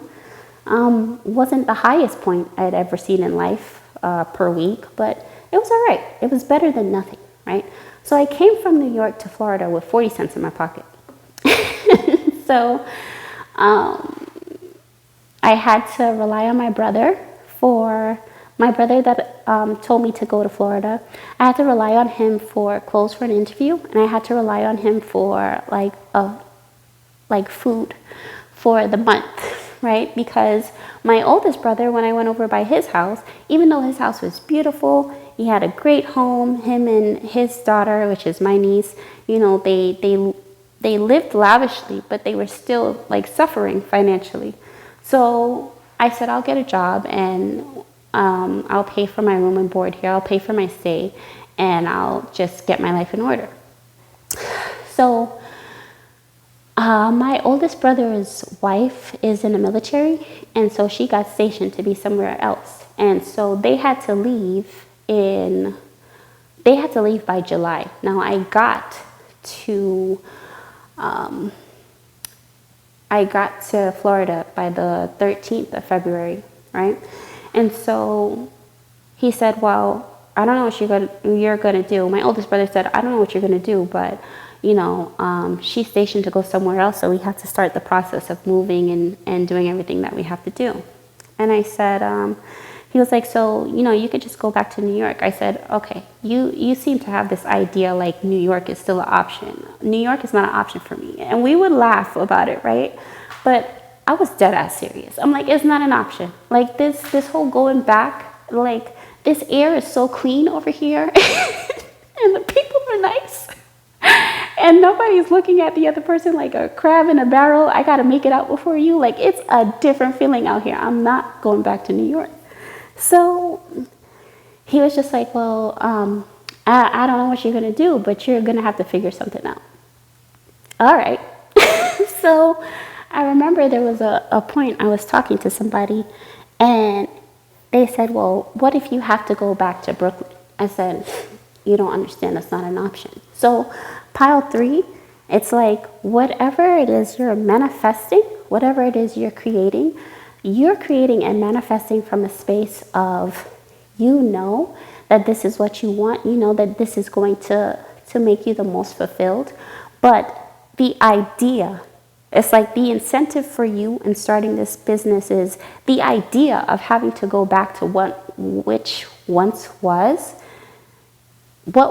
is no longer there. It's like your reality has completely changed, right? You've completely shifted to the point that does not exist. Like, even if somebody tries to mention it, what about this? It doesn't exist, right?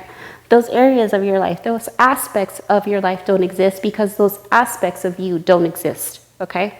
So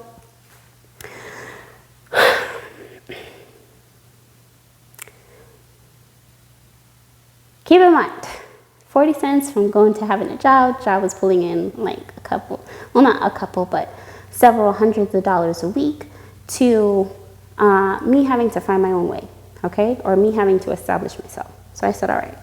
I said, here's what I know.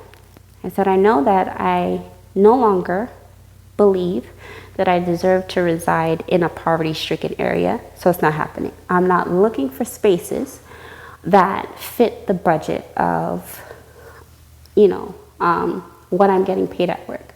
I know I'm meant for much bigger than that, so I'm gonna look ahead, okay? And so I'm somebody who is very comfortable with talking to my higher self, source, universe, like, and I'll have a full-blown conversation, like, listen, universe, you know. So there was a moment, my brother was driving and we passed by a luxury residency, right? And I looked at that space, and conveniently so, it was like 5 minutes walking from where I worked. And I looked at that space and I said, I'm gonna live there, right? And again, I was hit with the how. My oldest brother is like, how are you gonna live there? He's like, you don't make that kind of money to live in that kind of space. It's not possible. He's like, listen, you gotta think, you gotta look at this stuff from a logical standpoint.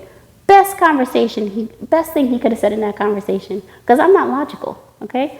I don't look at things from a logical standpoint when I want to manifest. So it's like, you got to look at it from a logical perspective.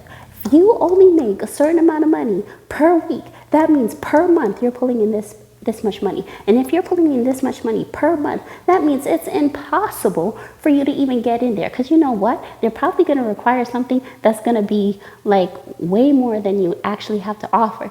No, look for someplace else. Look for someplace cheaper. No, right?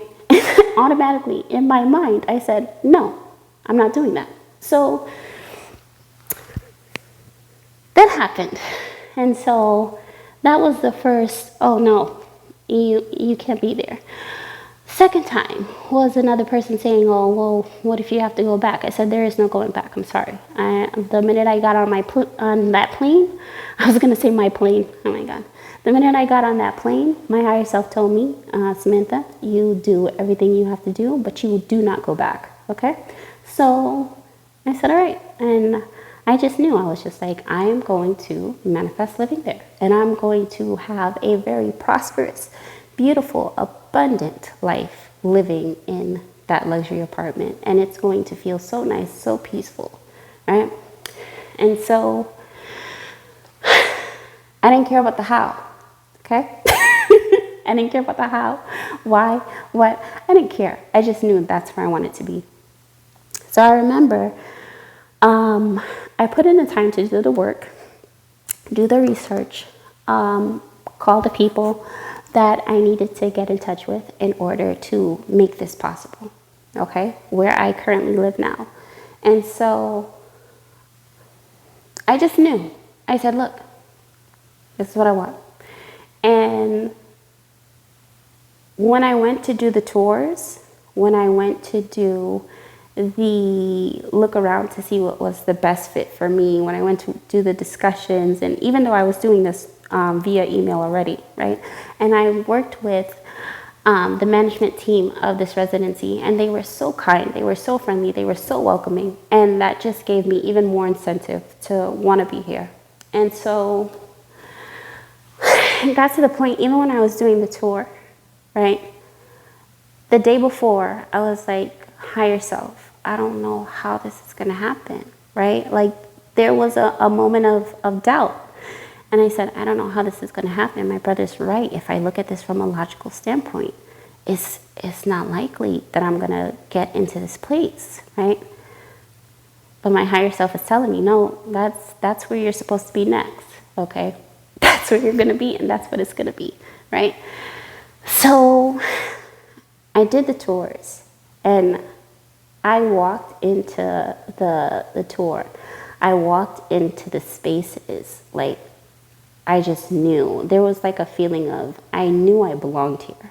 I didn't know how. I knew why, right? Because I knew I deserved so much more than the patternings and the systems that are designed in like below poverty-stricken areas.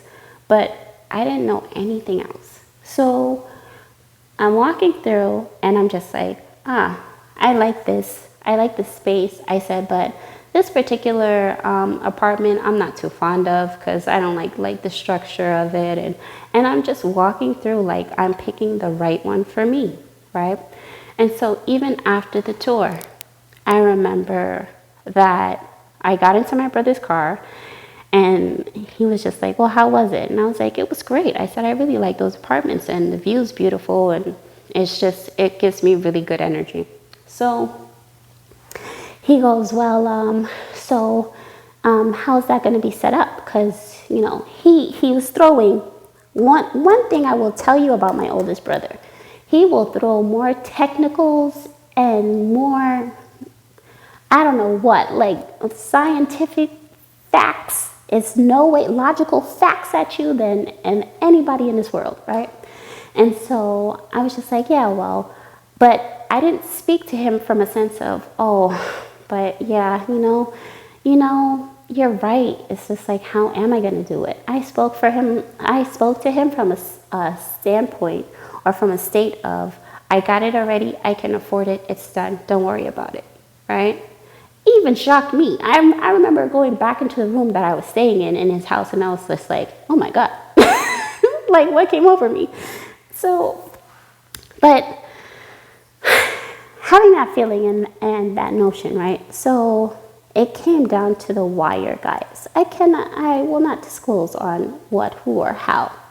But just know that as soon as I spoke to the universe, spoke to God, surrendered this idea of, I don't know how it's going to happen, but it happened.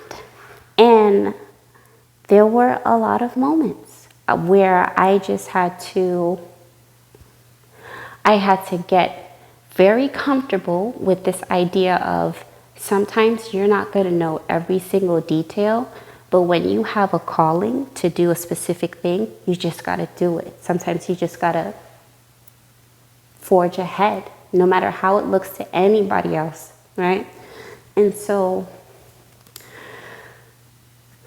ended up in the space that I wanted, in an even more beautiful space that I anticipated. And it is beautiful, guys. Like, every day, it's hard for me not to wake up and just like start tearing up, because every day I open my window and I'm opening my window to like a pool. I'm going out on my own, a poolside and a gym.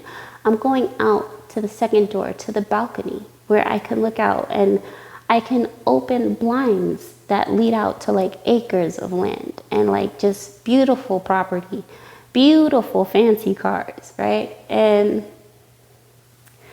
I'm eternally grateful. But to say that I had it all figured out, even up until this point, and I know exactly what to do, I would be kidding you. I would be lying out of my mouth. I'd be lying through my teeth. Like, so part 3. In the process, you're wondering, who am I helping? Whose lives am I going to change in the process of just walking out on faith and feeling like taking the next right step? And I'm going to tell you that you have changed so many lives, more than you know, just by your presence alone. You have changed the perspective of who family, friends, whoever, however they once saw you. It's a complete and total different shift, right? And I gotta mention this part because I feel like this part is crucial to whoever is going to choose PULE 3. There was a moment where it was coming down to the wire. And I said, I remember receiving the check for the week. And I asked my higher self, I said, higher self, do you want me to take this check and go back to New York? My higher self said no. I said, okay. So I remember the situation. I had expressed the situation to the directors. And they said, you know, if you don't have a place to stay and you need a place to stay, you can sleep in the daycare. Got to that point because they did not want to lose me as a worker, right? And so they were willing to let me stay in the daycare. The daycare was equipped with everything. It was equipped with a room. It was equipped with a couch to sleep on. It was even equipped with a shower, right? And I said, thank you. I greatly appreciate the gesture. And I greatly appreciate the levels of kindness that you guys have shown me in such a short period of time. Because it had only been like 6 months, 7 months. Total, but it had only been from that point like 2-3 months, right? So I remember coming back to my brother's place and then coming back, and he was just like, oh, did you get a place yet? Did you figure it out yet? Did you figure out what you were going to do? Because, it's coming down to the time. It's coming, like, it's almost time for us to leave. Like, we got to leave, and I can't leave you here, right? And then on top of that, he was just like, and I'm going to need the key. So you want to talk about pressure? No problem. So the first thing I did was I handed him the key, and then I went up to the room that I was staying. And I remember just having that moment. I was so like terrified, right? Because I did not know what was going to happen. So I started crying, and I asked my higher self, I said, higher self, be honest with me. Am I going to have to sleep in this daycare until I can find a place? So my higher self said, no, you are going to have your space in that luxury apartment that you were looking at, and it is going to be a beautiful space for you to be in, and you are going to just expand from there. There is no going back. No, you do not have to sleep where you work. So I was like, all right, trusting the process, right? And so that day, I remember it was like July 1st, and I had to leave. They left already. My oldest brother and his daughter, my niece, left for their flight because they had an early flight to go to where they were going to be, where his wife was going to be stationed. And so I remember I had to leave in a certain period of time because the door was going to automatically lock from the inside. So even if I tried to open it from the inside, the alarm would have went off. So I remember I called the director, and then I said, can you please pick me up? Because it was raining and I didn't have a car of my own. I was like, can you please pick me up so I can come into work on time? So they said, no problem. They're going to be right there. So they picked me up. And even my director, guys, she was like, do you have a place to stay?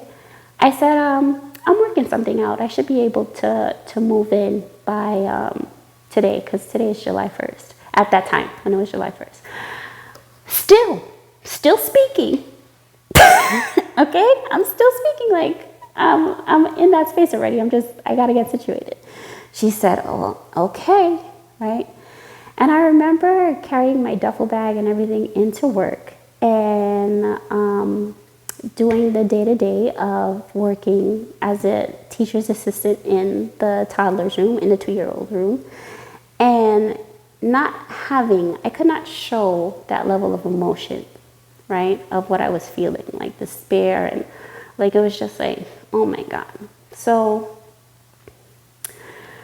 I called, and after I called, they said, okay, we're going to have to call you back because we're just, running a credit thing. We're just running the background check and stuff like that. So I was like, okay. So I said, universe, if I'm meant to be where you keep telling me I'm meant to be, please make it happen. And I said it from a sense of like, if there was any time I needed you to show up and show out, it's right now. Right? So I remember that day when they said, oh, well, okay, you can move in today, as early as today. We're just going to ask for a certain fee, right? Guys, do not ask me how, when, what. I will not tell you that, right? But the details, everything was set up. Universe, God, Source had set up my situation in such a way that by 4:45, 5 o'clock, I had the keys to my own luxury apartment. The process scared the shit out of me. But I knew, right, that this was the necessary steps that I had to take.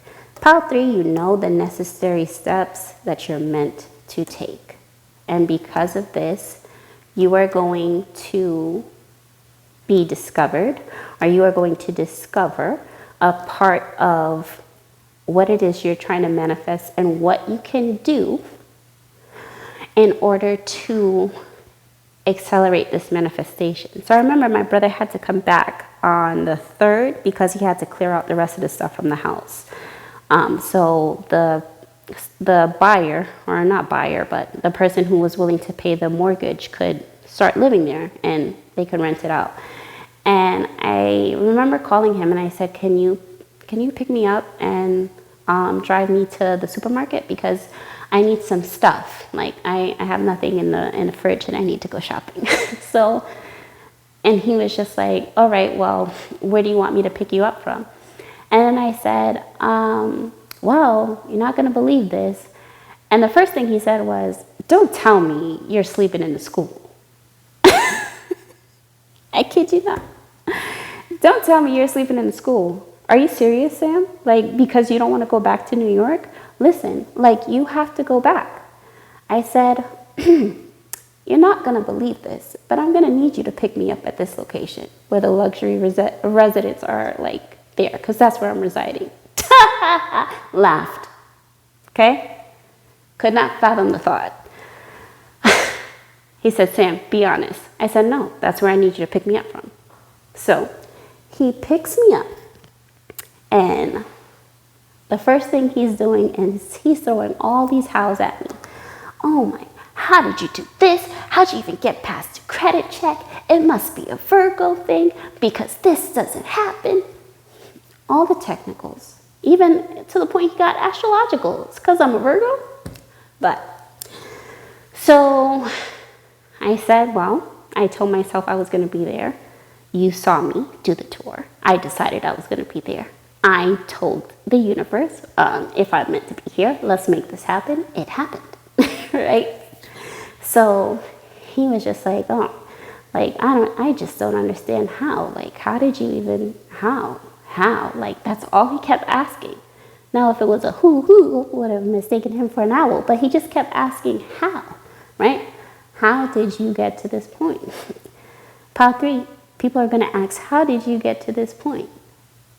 It does not matter how you got to this point because you're meant to be exactly where you are. And if you think that you have reached a point where it's just like, oh man, I got to go back.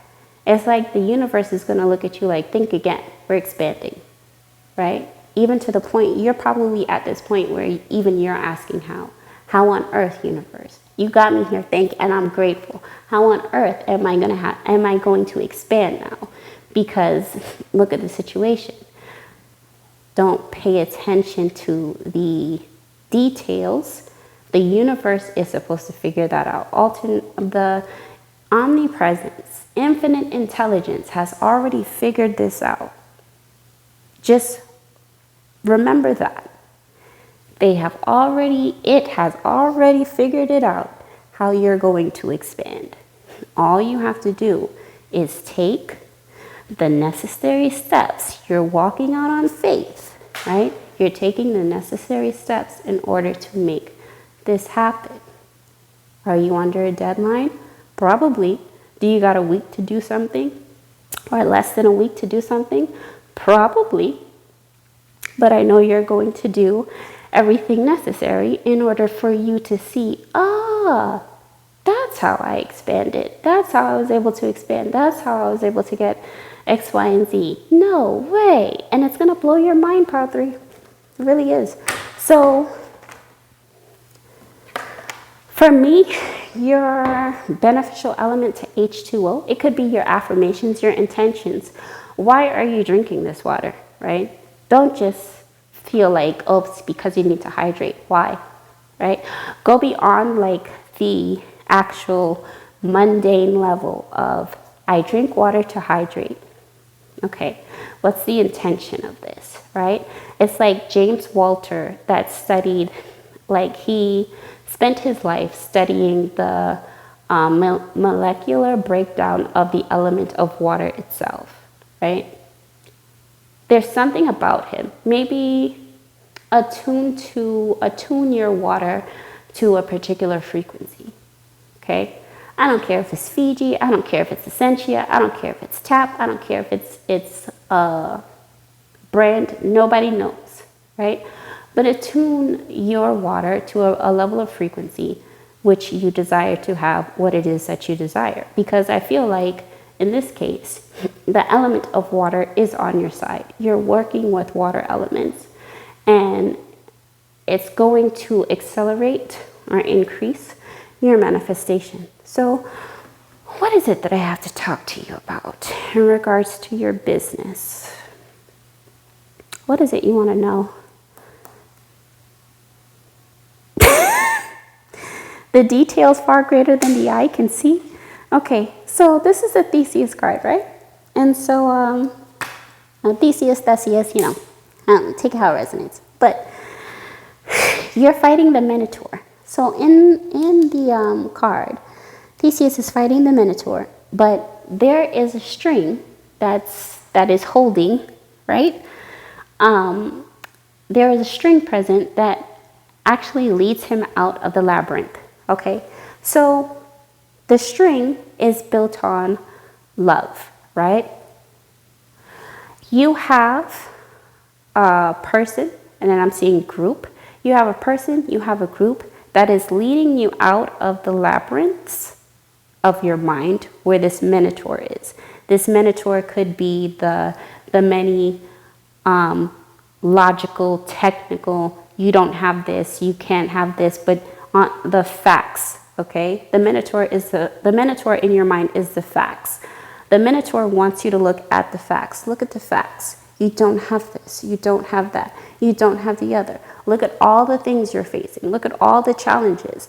I'm supposed to win because I'm the Minotaur and you came into my labyrinth, i.e., I am the darker aspects of yourself and I am supposed to win because you have had me reside in the many depths of your unconscious, conscious, subconscious, and super subconscious mind to the point I feel I am more powerful than you. I can overtake you. Theseus defeats the Minotaur, right? Not only will you defeat the many aspects of your shadow self, but you will be led out of the many depths of your mind with a high vibration of love. So maybe the frequency, Pile 3, in order to accelerate your manifestation is that of love, okay? You have to think about all the people that cared and loved and supported you, like to the point they were willing to piss you off. I wanted to say they were willing to piss you off. They were willing to push you out. They were willing to say, oh, you can't. You have to. Don't see their actions as, oh, they did it to get back at me, or they did it to be malicious. See it as they did it because they loved me so much that they knew the only way I can reach to this level is if I was taken to that point of, what do I do now? Put under pressure and delivered in such a way to the point the universe is just like, okay, I see that you want help. Now I'm going to help you because I am you. Okay? It's a lot of realizations that you're coming to about yourself, and it's happening so quickly, but it's the base of it is because of love. Okay. Far greater than the eyes can see. Pile 3. Pile 3, look at this. Look at this card. Okay. I know you can't see it, but a decision maker card flew out, right? And the card says, you are your only prison. Gently open the door and set yourself free. Pile 3, you want to expand? You want to start this business. You want to make it happen. You want to come into the money you need, want, and desire in order to continue to live comfortably or a rather soft life. You can do that, right? It's the gate is open. There are no, I'm going to tell you this right now, there are no gatekeepers, okay? The only gatekeepers were the ones that were residing in your mind saying, you cannot possibly do this because this is where you're from. You cannot possibly do this because look at the facts. You cannot possibly do this because you have no physical, financial support. You can't possibly do it, right? And you have to say you can. You have to look at that aspect of yourself and say, I know you're just doing this because it's very uncomfortable for you. And I know because something is uncomfortable, it's going to get to the point I'm going to make it out of here and you cannot come with me. Probably the shadow aspects of yourself that want you to stay comfortable with this idea of you are meant to go back cannot move forward with you. Okay? So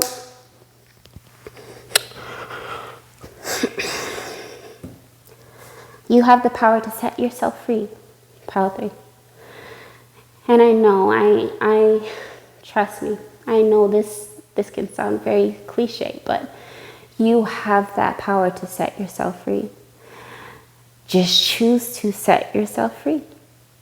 Set yourself free from every limitation, every setback you thought was just meant to deter you in order to go back. Just set yourself free. It's just you. It's nobody else. Nobody's outside of you saying, oh, you can't do this and I'm going to make it to where you can't do it. It's just you. And even if that person is a physical body, you created that physical body. You created that NPC. Okay?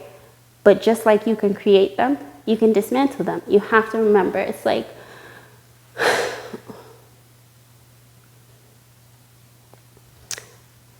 this is like I learned from, and I continue to learn from the many people outside of me that I look up to and admire because they did it, right? Against all what appeared to be all odds, they did it. You have to remember that if you are playing the game of life, you always want to put yourself in a position where you're playing to win and you're going to win. You're going to win.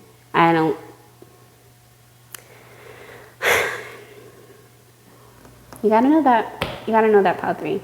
You're going to win. There are people who play this game with the idea of, oh, you win some, you lose some. And there are people who play the game, same body of consciousness, okay? You have people that play the game from a standpoint of, this game is designed and rigged for me to win no matter what, right? See the difference in mindset of you win some and lose some versus the game is rigged just for me and only me and this is my world? Complete difference. So let's close out the reading.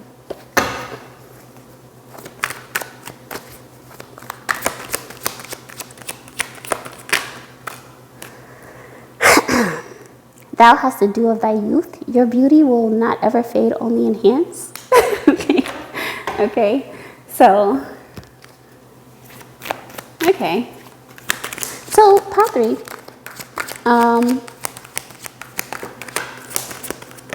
What's happening now? This transition between where you were versus where you are is you are using the beauty that is residing within you to wake up into this world where it is externally, like executed in an external form. What does that mean? Visualization, right? So only enhance. And then the next card that came out was the 12-year-old girl, Jesus rose from sleep. And of course, I always tell you guys that the Bible is spiritual. It's not to be taken from a technical standpoint. But everybody thought the 12-year-old girl was dead, right? She wasn't breathing, she wasn't moving, she was dead. And so the father came to Jesus, right? And this is all metaphorical, guys, but just bear with me. The father came to Jesus and said, can you bring my daughter back from the dead? And so Jesus didn't think about it. He just said, well, she's not dead, she's sleeping. To the point that the people around him that heard him say that, they mocked him. They went from mourning to laughing, like, okay, Jesus, really? Like this girl is just sleeping? No, she's dead, right? So it got to the point where Jesus was just fed up with these naysayers. They fed up with the people on some, okay, she's dead, she's not coming back to life. And said, I only need the mother and the father. Everybody else clear the room, right?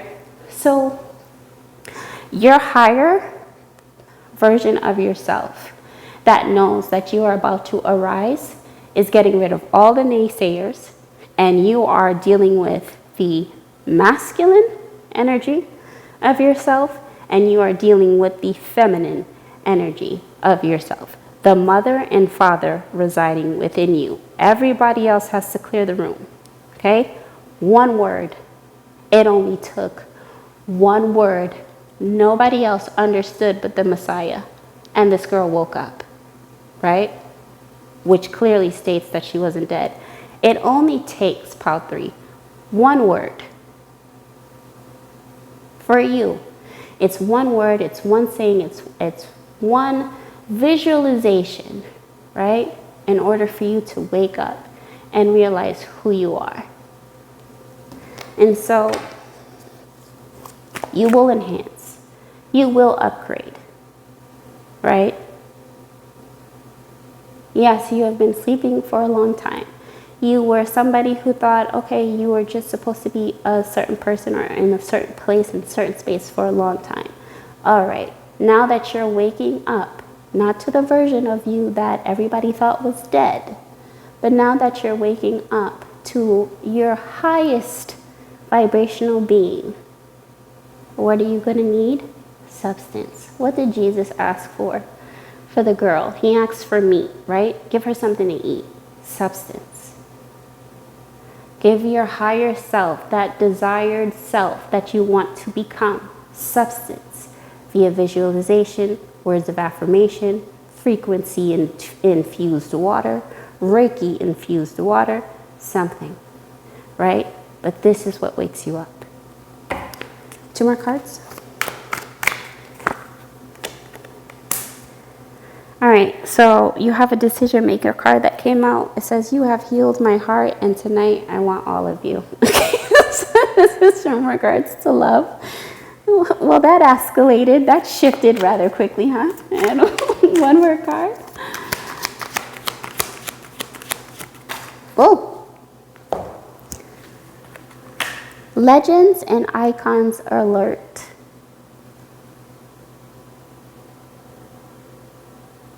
PULE 3, walking legend, walking icon. Are you going to be discovered? Is somebody going to discover that about you? Not before you discover that about yourself. Okay? It's right here. What you do? You really do.